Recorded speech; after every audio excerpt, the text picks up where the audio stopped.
அஸ்ஸலாம் வலைக்கும். இந்த வருஷத்தோட முதல் நோன்பை பிஸ்மில்லான்னு சொல்லிட்டு ஸ்டார்ட் பண்ணி அல்ஹம்துலில்லான்னு சொல்லிட்டு நல்லபடியாக முடிச்சாச்சு. அன்னியோட இஃப்தார் ரெசிபியோட வீடியோ தான் பார்க்க போகிறோம். ரொம்ப ரொம்ப டேஸ்ட்டாக இருக்குங்க. பசங்களுக்கு ரொம்ப பிடிக்கும். கண்டிப்பாக செஞ்சு கொடுங்க. இப்போ நம்ம டிலே பண்ண வேண்டாம், வாங்க வீடியோக்குள்ளே போகலாம்.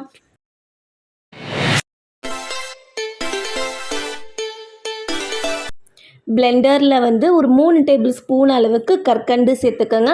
உங்ககிட்ட கற்கண்டு இல்லை அப்படின்னா இந்த இடத்துல நீங்கள் ஒயிட் சுகர் கூட ஆட் பண்ணிக்கலாம், உங்களோட விருப்பம் தான். பட் கற்கண்டு வந்து ஹெல்த்தின்றதுனால நான் வந்து சேர்த்துக்கிறேன். உங்களுக்கு எந்த அளவுக்கு ஸ்வீட்னஸ் வேணுமோ அந்த அளவுக்கு நீங்கள் வந்து சுகர் ஆர் கற்கண்டு சேர்த்துக்கோங்க. அதுக்கப்புறம் வந்து பார்த்திங்கன்னா ஒரு துண்டு இஞ்சி சேர்த்துக்கலாம். அதுக்கப்புறம் வந்து வாசனைக்காக 2 புதினா இலை, ரொம்ப சேர்த்துக்க வேண்டாம், ஏன்னா ஓவர் புதினா ஃப்ளேவரே நமக்கு வந்துடும். அதனால ஜஸ்ட் ஒரு 2 இலை மட்டும் சேர்த்துக்குங்க. அதுக்கப்புறம் ஒரு தேங்காய் பீஸை வந்து மெலிசா சீச்சி அதையும் நம்ம சேர்த்துக்கலாம். தேங்காயில் இருக்கிற அந்த ஸ்கின், ப்ரௌன் கலர் ஸ்கின்னை ரிமூவ் பண்ணிவிட்டு சேர்த்துக்குங்க, இல்லைனா நமக்கு கலர் சேஞ்ச் ஆகிடும். இது எல்லாமே வந்து பல்ஸ் மோடில் போட்டு ஜஸ்ட் வந்து நம்ம குறன்னு சொல்லிட்டு அரைச்சி எடுத்துகிட்டு வந்துடலாம். ஸோ இது போல் அரைப்பட்டு வந்த உடனே ஒரு பிஞ்ச் ஆஃப் சால்ட், ரொம்ப வேண்டாம், ஜஸ்ட் ஒரு பிஞ்ச் அளவுக்கு சால்ட்டு சேர்த்துக்குங்க. அதுக்கப்புறம் ஒரு மீடியம் சைஸ் லெமனை வந்து நல்லா ஸ்க்வீஸ் பண்ணி அதுக்குள்ளே இருக்கிற கொட்டையை எல்லாம் நீக்கிடுங்க. நீக்கிட்டு நம்ம அதையுமே வந்து சேர்த்துக்கலாம்.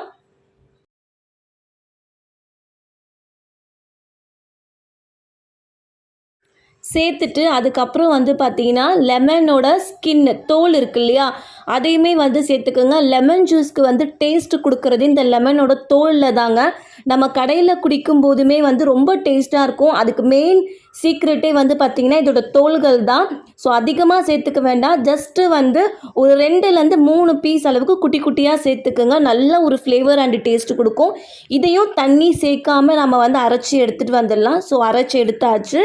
இப்போது ஒரு கிளாஸ் அளவுக்கு தண்ணி சேர்த்துக்குங்க. தண்ணி சேர்த்துட்டு நல்லா நம்ம பிளெண்ட் பண்ணி எடுத்துகிட்டு வந்துடலாம்.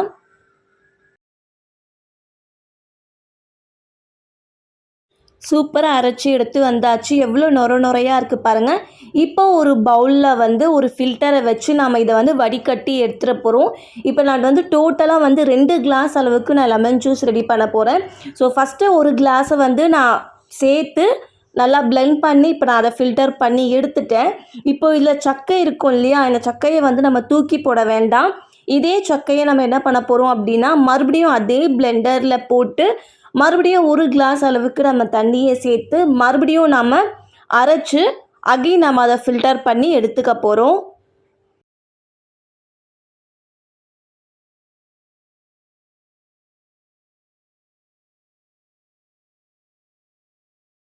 அவ்வளோதாங்க, இதையுமே ஃபில்டர் பண்ணி சூப்பராக எடுத்தாச்சு. நம்மளோட லெமன் ஜூஸுமே ரெடி ஆகிடுச்சு. இப்போ நீங்கள் இதை ஃப்ரிட்ஜில் வச்சு 1 or 2 ஹவர்ஸ்க்கு நல்லா கூலிங் பண்ணிவிட்டு நல்லா சில்லாக சர்வ் பண்ணிங்க அப்படின்னா டேஸ்ட்டு அல்டிமேட்டாக இருக்கும் அண்ட் வேறு லெவலில் இருக்கும் அண்ட் டிஃப்ரெண்ட்டான டேஸ்ட்டில் இருக்கும். சூப்பராக இருக்கும். கண்டிப்பாக ட்ரை பண்ணி பாருங்கள். இந்த ரம்லான் மாதத்தில் நம்ம கண்டிப்பாக ஜூஸ் செய்வோம், அதுவும் லெமன் சொல்லவே வேண்டாம். இது போல் ஒரு தடவை ட்ரை பண்ணி பாருங்கள்.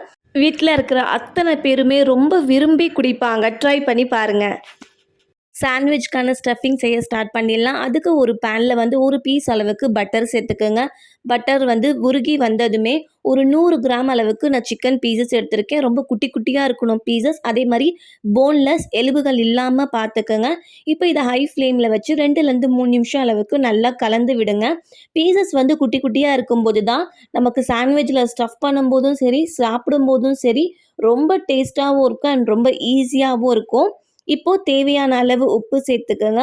1/4 ஸ்பூன் அளவுக்கு மஞ்சள் தூள், 1/2 ஸ்பூன் அளவுக்கு இஞ்சி பூண்டு பேஸ்ட்டு, இது எல்லாமே சேர்த்துட்டு நல்லா ஹை ஃப்ளேம்லேயே வச்சு நல்லா கலந்து விடுங்க. இப்போது நமக்கு வந்து சிக்கன்லேருந்து தண்ணி வர ஸ்டார்ட் ஆகும். இந்த ஸ்டேஜில் கரெக்டாக 1/2 கிளாஸ் அளவுக்கு நம்ம தண்ணியை சேர்த்துக்கணும். இந்த 1/2 கிளாஸ் அளவுக்கு தண்ணி வந்து நமக்கு நல்லா கொதித்து 2-3 டேபிள் ஸ்பூன் அளவுக்கு ஆகிற அந்த தண்ணி மெஷர்மெண்ட்டில் இருக்கணும். நான் காட்டுறேன் பாருங்கள். தண்ணி பாருங்கள் எந்த அளவுக்கு சுண்டி இருக்குன்னு. ஸோ கொஞ்சம் போல் தண்ணி இருக்கும்போது மசாலா சேர்க்க ஆரம்பிச்சிடலாம். காரத்திற்கு ஏற்ப மிளகாய்த்தூள், 1/2 ஸ்பூன் அளவுக்கு சிக்கன் மசாலா, 1/2 ஸ்பூன் அளவுக்கு சாட் மசாலா. சிக்கன் மசாலா, சாட் மசாலா சேர்க்கறதுனால டேஸ்ட்டு ரொம்பவே சூப்பராக இருக்கும். நான் கலருக்காக 1/2 ஸ்பூன் அளவுக்கு காஷ்மீரி மிளகாய் தூளும் சேர்த்துக்கிறேன். சேர்த்துட்டு இப்போ இதை நல்லா வந்து மீடியம் ஃப்ளேமில் வச்சு நல்லா கலந்து விடுங்க.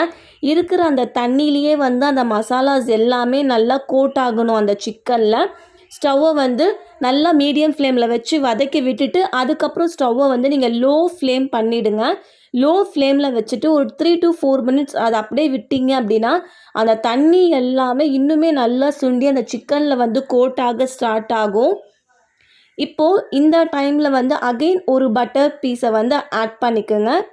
ஆட் பண்ணிவிட்டு லைட்டாக இதையுமே வந்து கலந்து விட்டுட்டு ஸ்டவ்வை வந்து ஆஃப் பண்ணிவிட்டு லிட்டை க்ளோஸ் பண்ணிவிடுங்க. பேனை வந்து க்ளோஸ் பண்ணிவிட்டு அப்படியே கொஞ்சம் நேரம் அதை டிஸ்டர்ப் பண்ண வேண்டாம், அப்படியே விட்டுருங்க. அது கொஞ்சம் நல்லா ஆறி வரட்டும்.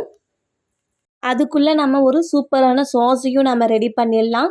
அதுக்கு ஒரு பவுலில் வந்து பார்த்திங்கன்னா 4லேருந்து 5 டேபிள் ஸ்பூன் அளவுக்கு மயோனைஸ் சேர்த்துக்கோங்க. மயோனைஸ் சேர்த்துட்டு அகெயின் அதே 4லேருந்து 5 டேபிள் ஸ்பூன் அளவுக்கு சில்லி டொமேட்டோ சாஸ் ஆட் பண்ணிக்கோங்க. அப்போ தான் உங்களுக்கு அந்த காரம், புளிப்பு அது எல்லாமே உங்களுக்கு கிடைக்கும். சப்போஸ் உங்கள்கிட்ட வந்து சில்லி டொமேட்டோ சாஸ் இல்லை அப்படின்னா உங்கள்கிட்ட ரெடிமேடாக பீஸா சாஸ் இருந்துச்சு அப்படின்னா நீங்கள் அந்த பீஸா சாஸுமே நீங்கள் யூஸ் பண்ணிக்கலாம். இப்போ இது ரெண்டுத்தையுமே வந்து நல்லா பைண்ட் பண்ணி விட்டுடலாம். நல்லா மிக்ஸ் பண்ணி விட்டுருங்க. அது நல்லா வந்து கம்பைன் ஆகணும். கலரே வந்து பார்த்திங்கன்னா உங்களுக்கு அந்த பீஸா சாஸ் கலரில் உங்களுக்கு சேஞ்ச் ஆகும். பார்க்கும்போதே உங்களுக்கு தெரியும். அவ்வளோதான். ஸோ இந்த சாஸையுமே நம்ம ரெடி பண்ணிட்டோம். இதுவும் ஒரு சைடு இருக்கட்டும்.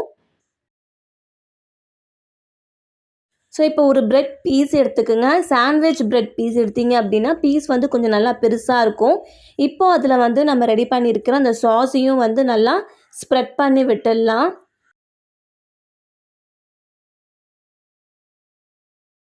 ஸ்ப்ரெட் பண்ணி விட்ட பிறகு நம்ம ரெடி பண்ணி வச்சுருக்கிற அந்த சிக்கன் ஸ்டஃபிங் இருக்கு இல்லையா, அதையுமே வந்து மேலே வந்து ப்ளேஸ் பண்ணிடலாம்.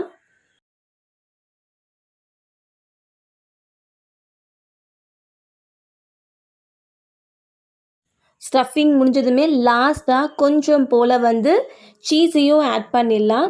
அவ்வளோதாங்க. சீஸை ஆட் பண்ணிவிட்டு இன்னும் ஒரு பிரெட் ஸ்லைஸ் எடுத்து அதுக்கு மேலே அகெயின் வந்து நம்ம ரெடி பண்ணி வச்சுருக்க அந்த சாஸை வந்து ஸ்ப்ரெட் பண்ணி விட்டுட்டு அந்த ப்ரெட்டுக்கு மேலே க்ளோஸ் பண்ணிங்க அப்படின்னா அவ்வளோதான், சூப்பராக கம்ப்ளீட் ஆகிடுச்சு. இதே போல் வந்து நான் இன்னொரு பீஸையும் நான் ரெடி பண்ணிக்க போகிறேன்.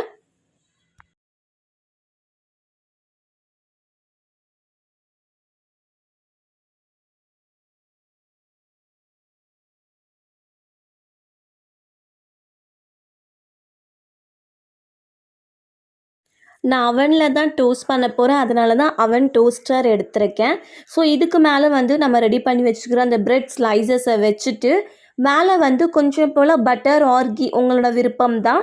ஸோ என்ன வேணுமோ அதை லைட்டாக வந்து அப்படியே அந்த மேலே இருக்கிற ப்ரெட்டு மேலே லைட்டாக வந்து ஸ்ப்ரெட் பண்ணி விட்டுட்டு நம்ம டோஸ்ட் பண்ணி எடுக்கலாம். அப்படி இல்லை உங்ககிட்ட அவன் இல்லை அப்படின்னா நீங்கள் நார்மல் தவாவில் கூட போட்டு நம்ம அதை டோஸ்ட் பண்ணலாம். எப்படி வேணாலுமே பண்ணலாம். டேஸ்ட்டு அதே லெவலில் தான் இருக்கும்.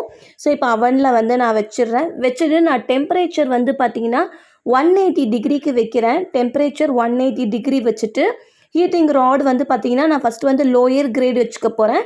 அதுக்கப்புறம் வந்து மறுபடியும் திருப்பி போடும்போது அகெயின் லோவர் கிரேட் வச்சு நான் இது பண்ண போகிறேன். தென் டைமிங் வந்து பார்த்திங்கன்னா டோட்டலாக வந்து 7 to 14 மினிட்ஸ்ங்க. நான் ஃபஸ்ட்டு ஒரு 5 மினிட்ஸ்க்கு செட் பண்ணிவிட்டு அதுக்கப்புறம் அகெயின் அதை திருப்பி போட்டுட்டு அகெயின் ஒரு 5 மினிட்ஸ் வந்து நான் டோஸ்ட் பண்ணி எடுக்க போகிறேன்.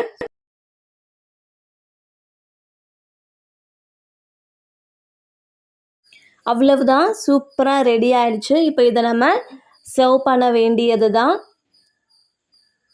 இதுவே உங்களுக்கு ஹெல்த்தியாக வேணும்னு நினச்சிங்க அப்படின்னா நீங்கள் மைதா ப்ரெட்டுக்கு பதிலாக வீட் ப்ரெட்டு கூட எடுக்கலாம். இன்னுமே ஹெல்த்தியாக டேஸ்டியாக இருக்கும். அவ்வளோதான், எவ்வளோ சூப்பராக குக்காக இருக்குது பாருங்கள். நீங்கள் பேனில் பண்ணாலுமே அதே போல் தான் வரும். ஸோ கண்டிப்பாக ட்ரை பண்ணி பாருங்கள். ஸோ இப்போ இதை நம்ம கட் பண்ணி உள்ளே இருக்கிற ஸ்டஃபிங்ஸ் எப்படி குக்காக இருக்குன்னு பார்த்துடலாம்.